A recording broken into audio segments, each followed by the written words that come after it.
Hello friends, welcome to my channel Tunga Pakashale. ಯಾರು ಹೊಸದಾಗಿ ನನ್ನ ಚಾನಲ್ ನೋಡ್ತಾ ಇದ್ದೀರಾ, ಪ್ಲೀಸ್ ಸಬ್ಸ್ಕ್ರೈಬ್ ಮಾಡ್ಕೊಳ್ಳಿ. ಪಕ್ಕದಲ್ಲೇ ಇರೋ ಬೆಲ್ ಐಕನನ್ನು ಕ್ಲಿಕ್ ಮಾಡಿ. ಫ್ರೆಂಡ್ಸ್, ಇವತ್ತು ಪನ್ನೀರ್ ಬಟರ್ ಮಸಾಲ ಮಾಡೋಣ.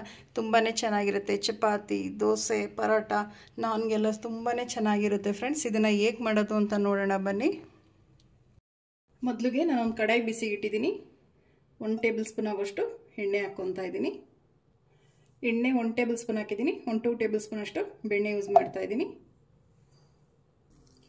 ಬೆಣ್ಣೆ ಸ್ವಲ್ಪ ಕರಗಲಿ. ನೋಡಿ, ಬೆಣ್ಣೆ ಕರಗಿದೆ. 2 ಈರುಳ್ಳಿ ಹಾಕ್ತಾ ಇದ್ದೀನಿ. ಈ ರೀತಿ ಉದ್ದುದಾಗಿ ಹಚ್ಬಿಟ್ಟು. ದಪ್ಪ ಸೈಜ್ 2 ತಗೊಳ್ಳಿ, ಮೀಡಿಯಮ್ ಸೈಜ್ ಆದರೆ 3 ತಗೊಳ್ಳಿ. ಈರುಳ್ಳಿ ಒಂದು ಸ್ವಲ್ಪ ಫ್ರೈ ಮಾಡಿ, ಚೆನ್ನಾಗಿ ಫ್ರೈ ಮಾಡಬೇಕು. ಗ್ರೇವಿ ತುಂಬ ಚೆನ್ನಾಗಿ ಬರುತ್ತೆ. ನೋಡಿ, ಈರುಳ್ಳಿ ಫ್ರೈ ಆಗಿದೆ. ಈಗ 1 ಗೆಡ್ಡೆ ಬೆಳ್ಳುಳ್ಳಿ ಹಾಕ್ತಾ ಇದ್ದೀನಿ. 3 ಹಸಿಮೆಣಸಿನ್ಕಾಯಿ ಹಾಕ್ತಾ ಇದ್ದೀನಿ. 1 ಇಂಚಷ್ಟು ಶುಂಠಿ.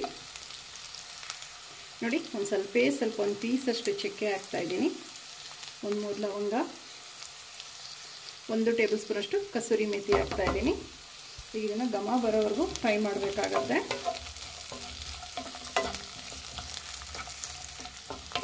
ನೋಡಿ, ಫ್ರೈ ಆಗಿದೆ.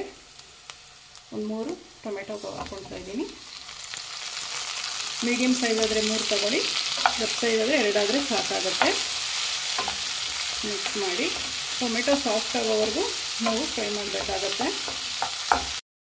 ನೋಡಿ, ಟೊಮೆಟೊ ಎಲ್ಲ ಇಷ್ಟು ಚೆನ್ನಾಗಿ ಸಾಫ್ಟ್ ಆಗಿದೆ. ಇಷ್ಟು ಸಾಫ್ಟ್ ಆಗಬೇಕು. ಈಗ ಒಂದು 10ರಿಂದ 15 ಗೋಡಂಬಿ ಹಾಕ್ತಾ ಇದ್ದೀನಿ. ಮಿಕ್ಸ್ ಮಾಡಿ ಒಂದು ಸ್ವಲ್ಪ ಅರಿಶಿನ ಹಾಕ್ತಾ ಇದ್ದೀನಿ. ಅರಿಶಿನ ಹಾಕಿದ್ಮೇಲೆ ಮಿಕ್ಸ್ ಮಾಡಿ. ಫ್ರೆಂಡ್ಸ್, ನೋಡಿ, ಅರ್ಧ ಟೇಬಲ್ ಸ್ಪೂನ್ ಅಷ್ಟು ಜೀರಿಗೆ ತೊಗೊಂಡಿದ್ದೀನಿ. 1 ಟೇಬಲ್ ಸ್ಪೂನ್ ಅಷ್ಟು ಧನಿಯಾ ಪುಡಿ, 1 ಟೇಬಲ್ ಸ್ಪೂನ್ ಅಷ್ಟು ಸಕ್ಕರೆ ತೊಗೊಂಡಿದ್ದೀನಿ. ಒಂದು 3/4 ಟೇಬಲ್ ಸ್ಪೂನ್ ಇಲ್ಲ ಅರ್ಧ ಟೇಬಲ್ ಸ್ಪೂನ್ ಅಷ್ಟು ಕಿಚನ್ ಕಿಂಗ್ ತೊಗೊಳ್ಳಿ. ನಿಮಗೆ ಖಾರಕ್ಕೆ ಎಷ್ಟು ಬೇಕು ನೋಡಿ. ಅಚ್ಕಾರದ ಪುಡಿ ತೊಗೊಳ್ಳಿ. ನಾನು 1 ಟೇಬಲ್ ಸ್ಪೂನ್ ಅಚ್ಕಾರದ ಪುಡಿ ತೊಗೊಂಡಿದ್ದೀನಿ. ಕಿಚನ್ ಕಿಂಗ್ ಮಸಾಲ ಇಲ್ಲ ಅಂದರೆ ನೀವು ಗರಂ ಮಸಾಲ ಯೂಸ್ ಮಾಡ್ಬೋದು. ಮಿಕ್ಸ್ ಮಾಡಿ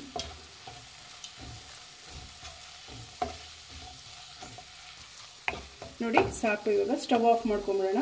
ಇದು ಆರಿ ತಣ್ಣಗಾದ್ಮೇಲೆ ಒಂದು ಸ್ವಲ್ಪ ನೀರು ಹಾಕ್ಕೊಂಡು ಇದನ್ನು ಗ್ರೈಂಡ್ ಮಾಡ್ಕೊಳ್ಳೋಣ. ಮೊದಲಿಗೆ ಒಂದು ಕಡಾಯಿ ಬಿಸಿಗೆ ಇಟ್ಟಿದ್ದೀನಿ. 3 ಟೇಬಲ್ ಸ್ಪೂನ್ ಆಗೋಷ್ಟು ಬೆಣ್ಣೆ ಹಾಕ್ತಾ ಇದ್ದೀನಿ. ಇಲ್ಲಿ ಬೆಣ್ಣೆ ಒಂದು ಸ್ವಲ್ಪ ಕರಗಲಿ.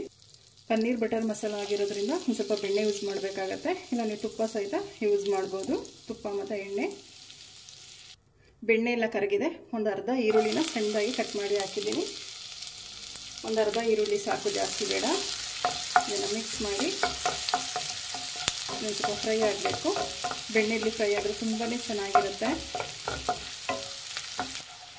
ನೋಡಿ, ಈರುಳ್ಳಿ ಎಲ್ಲ ಚೆನ್ನಾಗಿ ಫ್ರೈ ಆಗಿದೆ. ಮೊದಲೇ ಮಸಾಲೆ ನಾವು ಫ್ರೈ ಮಾಡ್ಕೊಂಡ್ವಲ್ಲ, ಅದನ್ನು ಗ್ರೈಂಡ್ ಮಾಡಿ ಇಟ್ಕೊಂಡಿರೋಂಥದ್ದು ಹಾಕ್ತಾ ಇದ್ದೀನಿ. ಅದೇ ಮಿಕ್ಸಿ ಜಾರ್ಗೆ ನೀರು ಹಾಕ್ಬಿಟ್ಟು ಹಾಕ್ತಾ ಇದ್ದೀನಿ. 1 ಗ್ಲಾಸ್ ಅಷ್ಟು ಹಾಕಿದ್ದೀನಿ. ಇದು ತೆಳು ಮಾಡಬಾರ್ದು, ಒಂದು ಸ್ವಲ್ಪ ಗಟ್ಟಿನೇ ಇರಬೇಕಿದು ಮಸಾಲೆ. ಮಿಕ್ಸ್ ಮಾಡಿ ರುಚಿಗೆ ತಕ್ಕಷ್ಟು ಉಪ್ಪು ಹಾಕ್ತಾ ಇದ್ದೀನಿ. ಮಿಕ್ಸ್ ಮಾಡಿ ಇದು ಒಂದು 1ರಿಂದ 2 ಕುದಿ ಬರಬೇಕು. ಒಂದು ಸ್ವಲ್ಪ ಮಸಾಲೆದ ಹಸಿ ವಾಸನೆ ಹೋಗಲಿ. ನಾವೇನೇ ಹುರಿದಿದ್ರೂ ಸ್ವಲ್ಪ ಹಸಿ ವಾಸನೆ ಇರುತ್ತೆ. ಸೊ ಅದಕ್ಕೆ ಮಿಕ್ಸ್ ಮಾಡಿ ಒಂದು ಸ್ವಲ್ಪ ಕಸೂರಿ ಮೇಥಿ ಹಾಕ್ತಾ ಇದ್ದೀನಿ. ಮಿಕ್ಸ್ ಮಾಡಿ ಇದು 1-2 ಕುದಿ ಬರಲಿ ಚೆನ್ನಾಗಿ. ಫ್ರೆಂಡ್ಸ್, ನೋಡಿ, 1-2 ಕುದಿ ಚೆನ್ನಾಗಿ ಕುದ್ದಿದೆ. ಹಸಿ ವಾಸನೆ ಹೋಗಿದೆ. 1 ಟೇಬಲ್ ಸ್ಪೂನ್ ಆಗೋಷ್ಟು ಫ್ರೆಶ್ ಕ್ರೀಮ್ ಹಾಕ್ತಾ ಇದ್ದೀನಿ. ಮಿಕ್ಸ್ ಮಾಡಿ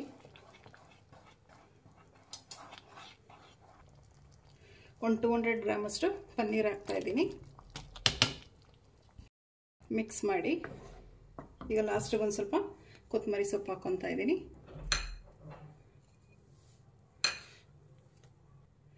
ರೆಡಿ ಆಯಿತು ಪನ್ನೀರ್ ಬಟರ್ ಮಸಾಲ. ಈಗ ಸ್ಟವ್ ಆಫ್ ಮಾಡ್ಕೊಂಬಿಡೋಣ. ಪನ್ನೀರ್ ಹಾಕಿದ್ಮೇಲೆ ಸ್ಟವ್ ಆಫ್ ಮಾಡ್ಕೊಂಬಿಡಿ. ಇದೇ ಕಾವಿಗೆ ಅದು ಚೆನ್ನಾಗಿ ಸಾಫ್ಟ್ ಆಗುತ್ತೆ.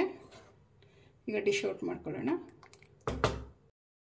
ಫ್ರೆಂಡ್ಸ್, ನೋಡಿ, ಪನ್ನೀರ್ ಬಟರ್ ಮಸಾಲ ರೆಡಿಯಾಗಿದೆ. ತುಂಬಾ ಚೆನ್ನಾಗಿರುತ್ತೆ. ನೀವೊಮ್ಮೆ ಟ್ರೈ ಮಾಡಿ ಹೇಗೆ ಬಂತು ಅಂತ ಹೇಳಿ. ನಿಮಗೆ ವಿಡಿಯೋ ಒಂದು ಸ್ವಲ್ಪನಾದರೂ ಇಷ್ಟ ಆಗಿದ್ರೆ ಫ್ರೆಂಡ್ಸ್ ಆ್ಯಂಡ್ ಫ್ಯಾಮಿಲಿ ಮೆಂಬರ್ಸ್ಗೆ ಶೇರ್ ಮಾಡಿ. ಪ್ಲೀಸ್ ನಮ್ಮ ಚಾನಲ್ನ ಸಬ್ಸ್ಕ್ರೈಬ್ ಮಾಡಿ. ಪಕ್ಕದಲ್ಲೇ ಇರೋ ಬೆಲ್ ಐಕನನ್ನು ಕ್ಲಿಕ್ ಮಾಡಿ. ನಾನು ಯಾವುದೇ ವಿಡಿಯೋ ಹಾಕಿದ್ರೆ ನೋಟಿಫಿಕೇಷನ್ ಬರುತ್ತೆ. Thank you for watching. ಮುಂದಿನ ವಿಡಿಯೋದಲ್ಲಿ ಭೇಟಿಯಾಗೋಣ. ನಮಸ್ಕಾರ.